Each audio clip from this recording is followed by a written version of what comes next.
Vous êtes dans l'invité de la rédaction de l'AGP. Bonjour et bienvenue. Cet entretien, je ne cesserai de rappeler, consiste à décortiquer l'actualité en invitant des personnalités triées sur le volet. On a aujourd'hui M. Ibrahim Keïta. Il est le secrétaire général de l'APAG, l'Association professionnelle des assureurs de Guinée. Et puis, M. Keïta, bonjour. Bonjour. Merci, merci d'avoir accepté notre invitation. Ouais, merci à vous pour l'invitation. Avant de commencer, on va faire un petit résumé sur la biographie de M. Keïta. Comme je le disais tout à l'heure, M. Keïta est secrétaire général de l'Association professionnelle des assureurs de Guinée, diplômé d'études supérieures en économie mathématique en 1983. Il a été également chargé d'études au ministère du Commerce, oui, entre 1985 et 1988. 18 ans à Égard, il a été directeur d'exploitation à la Mitragui, directeur général adjoint à la SONAG, professionnel rompu à la tâche. M. Keïta est chargé de cours dans les universités. La première question que je vais vous poser, M. Ibrahim Keïta, c'est quoi une assurance, d'abord? En français facile, il faut retenir que l'assurance est un mécanisme qui consiste à garantir les risques auxquels les personnes physiques et les personnes morales sont exposées. D'accord. Ces risques-là sont couverts par des personnes morales appelées assureurs ou sociétés d'assurance, lesquelles sociétés d'assurance prennent en charge les dommages subis par les personnes physiques ou morales. Donc, dans un contrat d'assurance, il y a un assureur et un assuré. L'assuré paye la prime d'assurance à l'assureur contre la garantie des risques auxquels il est exposé. Lorsque ces risques surviennent, l'assureur paye à l'assuré ou à d'autres bénéficiaires d'assurance un montant précis en compensation des dommages subis. D'accord. Voilà. La question suivante, présentez-nous, si vous voulez, parlez-nous de l'APAG et ensuite vous nous parlez de son fonctionnement. Ok, l'APAG, comme vous l'avez si bien dit, c'est l'association professionnelle des assureurs de Guinée. Elle est à la fois une association patronale et une association professionnelle. Association professionnelle en ce sens que c'est une structure qui s'occupe de l'ensemble des mécanismes techniques de l'assurance pour faire promouvoir l'assurance dans notre pays, ressortir le bien fondé de l'assurance, participer à la culture d'assurance, impulser les compagnies d'assurance à régler les sinistres et puis gérer les chiffres caractéristiques du marché.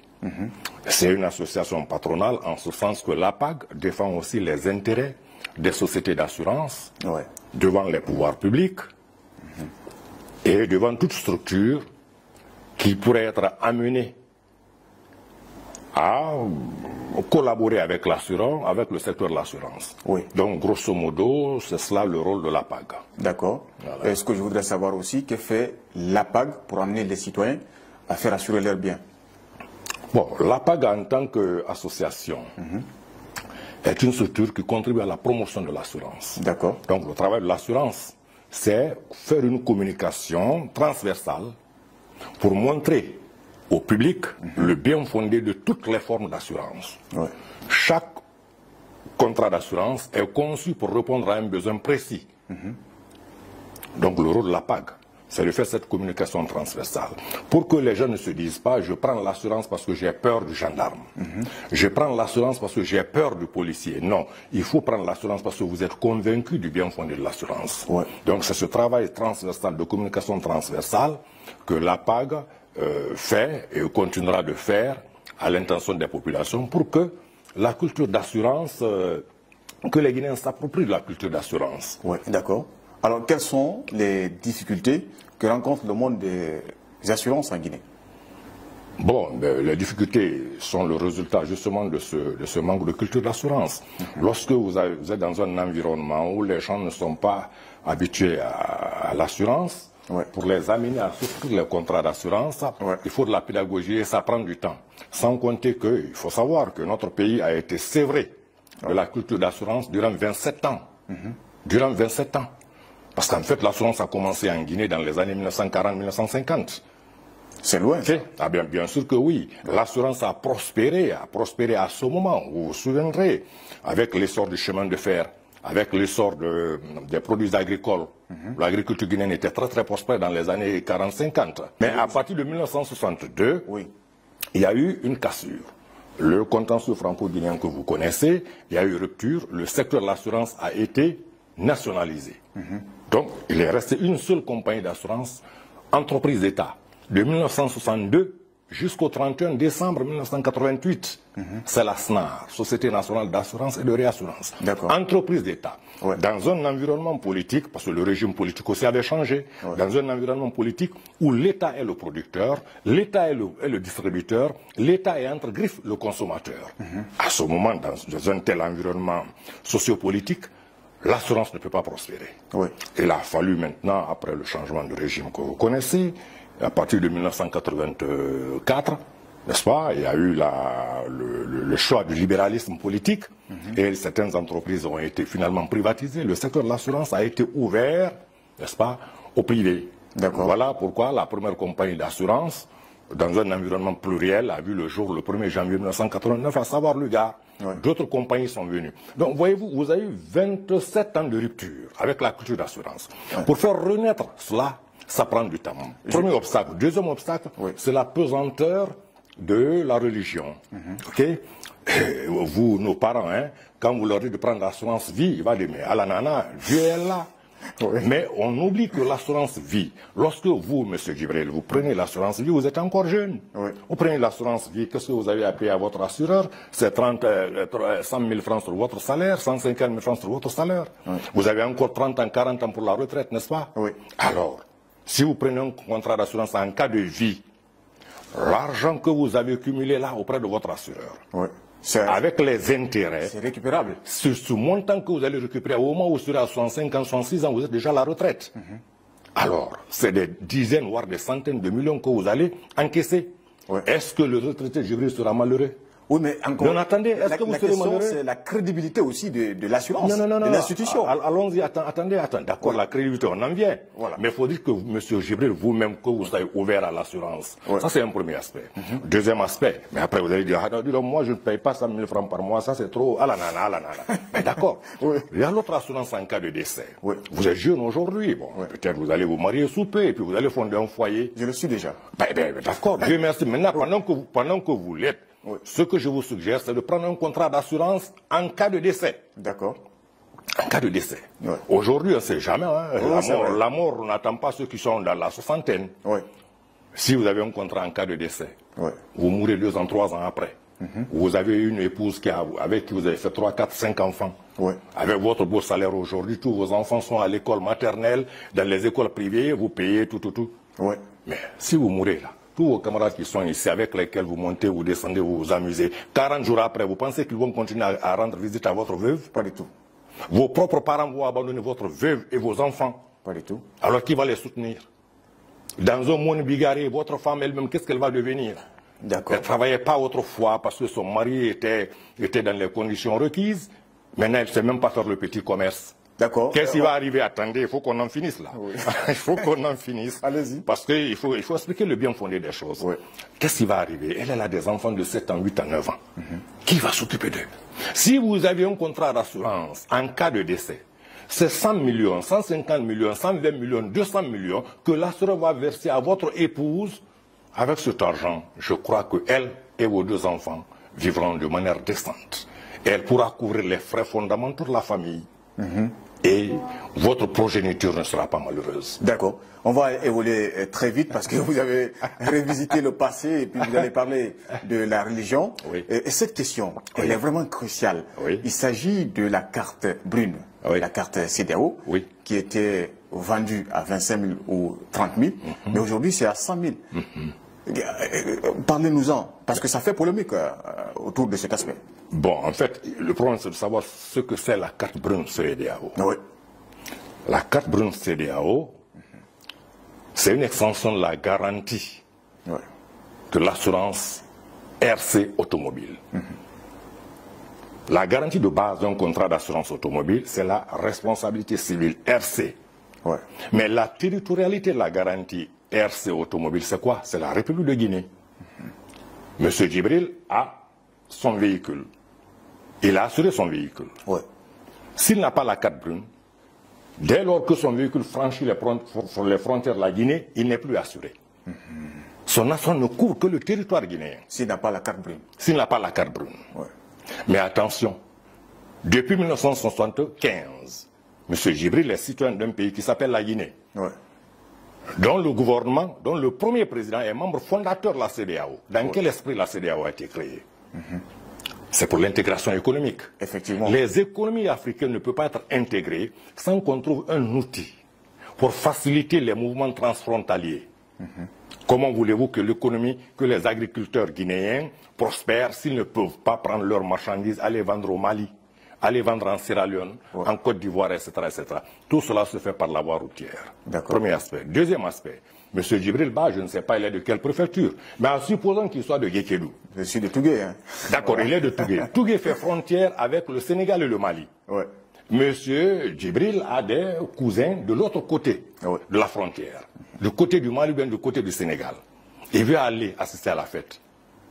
S'il n'a pas la carte brune, avec son véhicule, il ne peut pas. Avec sa moto, il ne peut pas. Ouais. Donc, l'instrument qui peut faciliter, qui peut impulser l'intégration entre les États, c'est la carte brune CEDEAO.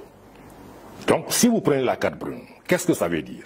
Ça veut dire qu'avec la carte brune, vous pouvez, sur votre moto, dans votre véhicule, circuler dans tous les pays membres de la CEDEAO, à l'exception du Cap-Vert, qui est un archipel.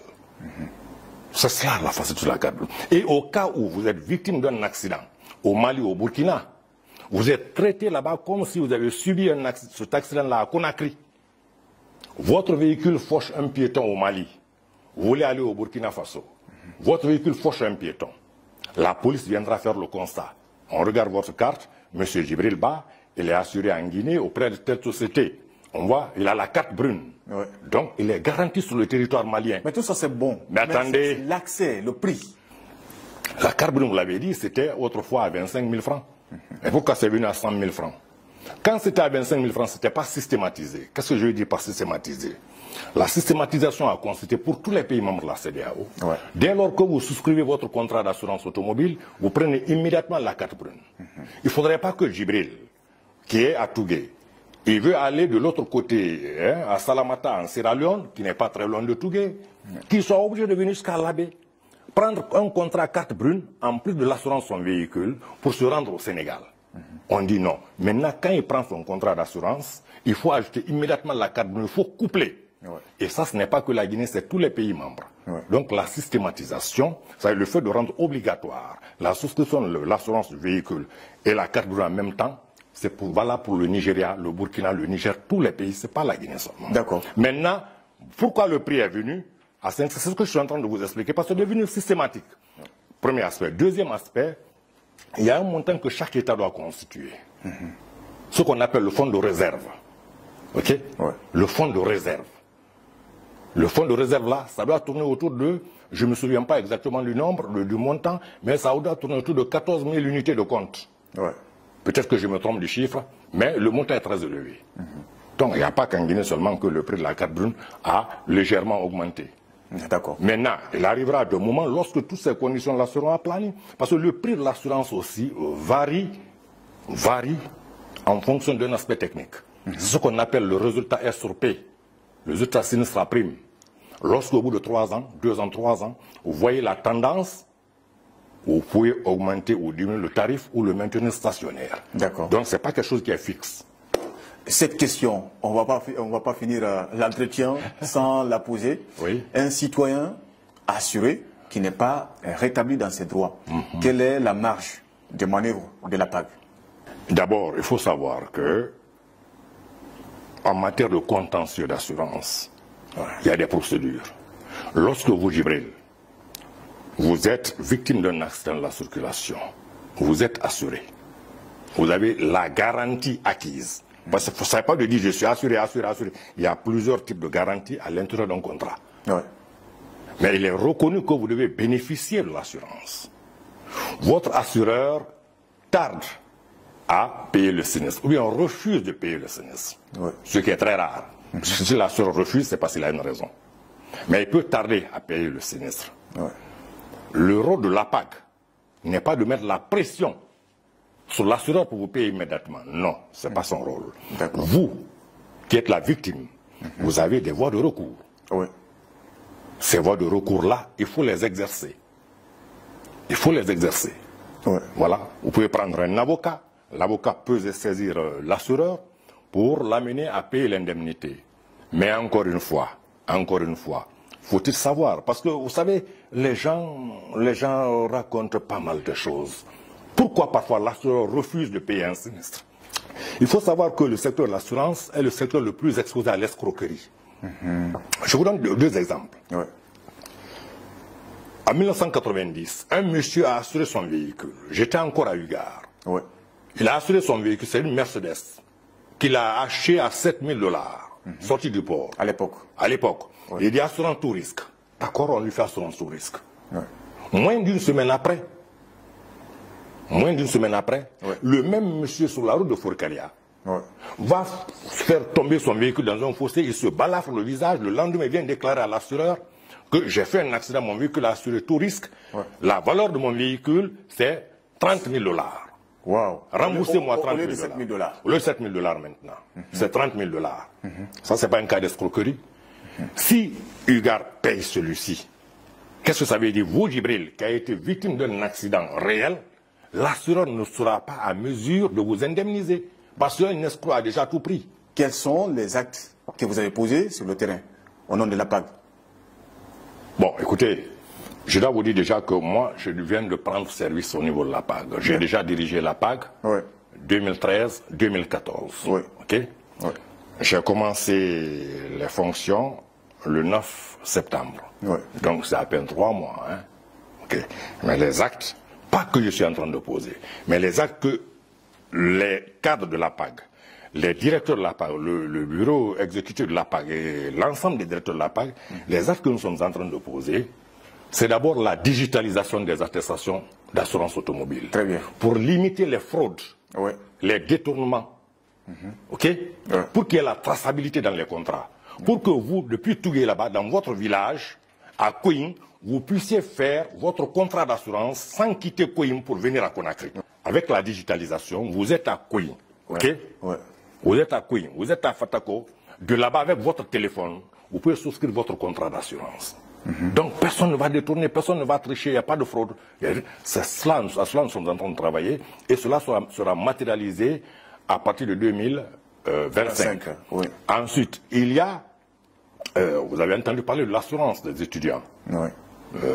Contre le ministère de l'Enseignement supérieur et de la recherche scientifique. Ouais. Ce protocole est signé, le contrat d'assurance est entré en vigueur, c'est faire en sorte qu'un jeune étudiant de Fourcaria qui étudie à l'université de l'Abbé, quand il y a des petits accidents, que cela ne porte pas préjudice à sa carrière. Donc, il y a ça ce qui est en cours. Il y a bien d'autres projets qui sont en cours, comme par exemple la tenue des statistiques régulières du marché, comme le règlement rapide des sinistres, c'est de cela qu'on était en train de parler. Ouais. Il y a une convention qu'on appelle convention d'indemnisation rapide des assurés. Donc c'est un mécanisme qui est créé pour que, en cas de sinistre, de dommages matériels, que les victimes soient réglées au plus vite. D'accord. Tous ces mécanismes sont très très avancés et ce n'est qu'un début, ça va continuer à prospérer et puis voilà. Ouais.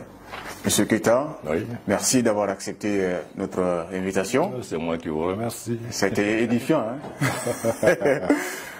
Ibrahim Keita, secrétaire général de l'APAG, l'association professionnelle des assureurs de Guinée. Il était là pour nous parler de l'assurance. Encore une fois, merci à nos internautes, merci à l'équipe de production.